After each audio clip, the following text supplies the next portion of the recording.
Platform है वो हम इस्तेमाल करेंगे और तारीख में ये देखा जाएगा कि कौन किसके साथ था, कौन हक के साथ था और कौन जो है गलत रास्ते पे था। पीपल पार्टी की क़यादत सबसे ज़्यादा तनकीद इन लोगों ने की और हम उम्मीद करते हैं, स्पीकर साहब ने भी रिक्वेस्ट की, हम भी कहते हैं अगर वाकई आप अवाम के साथ खड़ा होना चाहते हैं तो ये मौका है। इस तरह नहीं होगा कि मराद भी ले, फ़ायदे भी ले और फिर वोट भी दे। और मुझे एक दिन वो ये बात याद लेना है, मेरे पास आए वो एंकर मुझे कह रहा था कि मैंने मियाँ साहब को कॉल की कि बिलावल साहब ये फरमा रहे, उसने कहा इलेक्शन से पहले फैसला हुआ है कि मैंने वजीर आजम बनना है। बिलावल साहब ने मुझे वोट भी देना है और बिलावल साहब ने मेरे घर भी आना है। जब फैसले इस तरह होते हैं, जब हुकूमत इस तरह होती है तो फिर पार्लियामेंट की किस तरह। मेरी बहन ने बात की, मेरे बेटे पार्लियामेंट की तौकीर का, हमने तो पार्लियामेंट को 8 फरवरी को भी तौकीर किया जब ऐसे लोग असम्बली में आए जिनको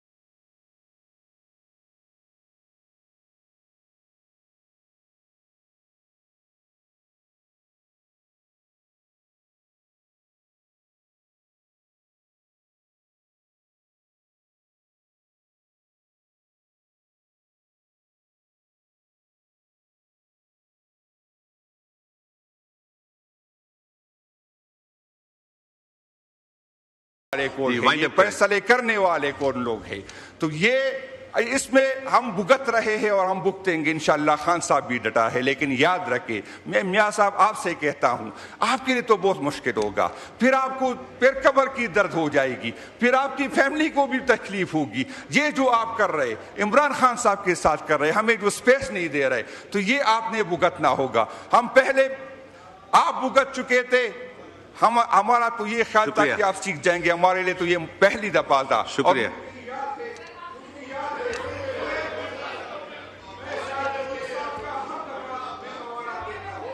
वाइंड अप करेगा, बोले तो मैं खोलूं।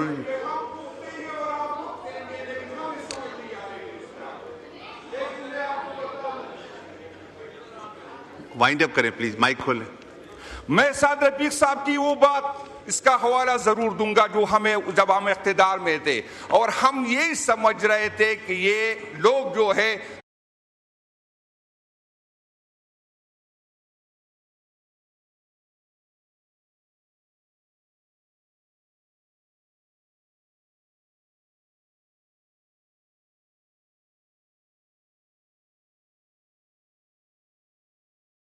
लेकिन उस टाइम हमें समझ नहीं आ रही थी।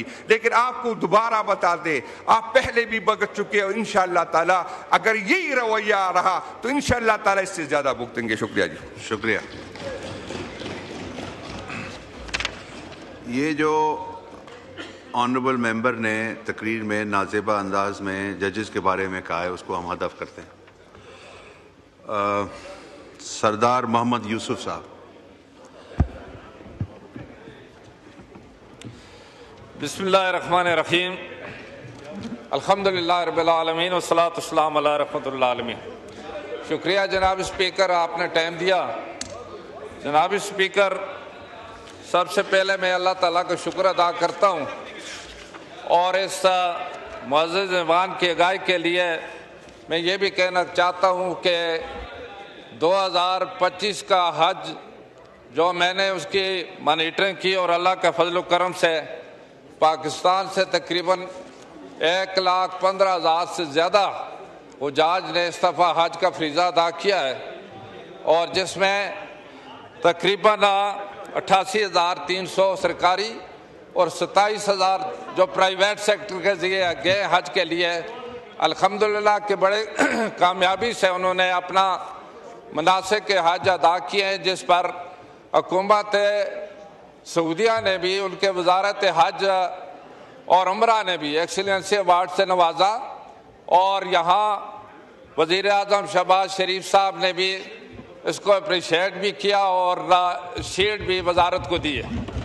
ये अल्हम्दुलिल्लाह पाकिस्तान मुस्लिम लीग नून की हुकूमत को अल्लाह ताला ने सुरखरू किया है, क्योंकि मार्का हक में भी अल्हम्दुलिल्लाह जहाँ पाकिस्तान को अल्लाह ताला ने एक इज़्ज़त मकाम दी और अफवाज पाकिस्तान को और इसी तरीके से पाकिस्तान के अवाम को भी अल्लाह ताला ने दुनिया में सुरखरू किया। इसी हवाले से बहुत सारी ऐसी चीज़ें मजीद, जिस तरह मैं समझता हूँ कि हज एक मुक़द्दस फरीज़ा था, तो यहाँ पर अल्लाह ताला ने मदद फरमाई और ये मुबारकबाद के मुस्तहिक़ हैं ये हाउस भी। इसके साथ ही चूँकि सऊदी टाइम लाइन के मुताबिक जिन लोगों ने अमल नहीं किया था, तकरीबन 65,000 प्राइवेट सेक्टर के हाजी रह चुके थे, और अभी जो सऊदी हुकूमत की तरफ से टाइम लाइन आ गई है, उन्होंने पॉलिसी का ऐलान कर दिया है। मैं इस मुअज़्ज़ज़ हाउस के मुअज़्ज़ज़ मेंबरान की वसातत से ये मैं कहना चाहता हूँ कि आइंदा 2026 का हज के लिए अभी से जो प्रोसेस शुरू कर दिया गया है, उस पर इंशाअल्लाह पूरे साल जो सऊदी तालीमात हैं उसके मुताबिक इंशाअल्लाह उस पर अमल करेंगे। तो हम 10 जुलाई को इंशाअल्लाह उनके कोटे का ऐलान हो जाएगा। पाकिस्तान का 1,79,210 कोटा है जो इंशाअल्लाह 2026 में अल्लाह के फजल करम से पूरा कोटा अवेल किया जाएगा। जनाब स्पीकर, मौजूदा जो बजट कहा जा सकता है, और इसमें वज़ीर आज़म शहबाज शरीफ साहब और उसकी काबीना ने मुश्किल वक्त में मुश्किल फैसले किए, बड़े मुश्किल फैसले किए, जिसकी वजह से आज अल्हम्दुलिल्लाह हम इस उम्मीद पर आइंदा जो बजट में जो उम्मीद रखते हैं कि इंशाअल्लाह बेहतरी आएगी। और जिस तरह तनख्वाहदार तबके को भी रिलीफ दिया गया है, कारपोरेट सेक्टर के लिए टैक्स में कमी लाई गई है, मुतवस्सित तबके के लिए घरों की तामीर के लिए सस्ते कर्जे वगैरह का एहतमाम किया है, सरकारी मुलाजमीन की तनख्वाह में 10% इजाफा किया गया, या तनख्वाहदार तबके पर टैक्स की शरह को कम किया गया है। ज़राअत पर कोई नया टैक्स नहीं लगाया।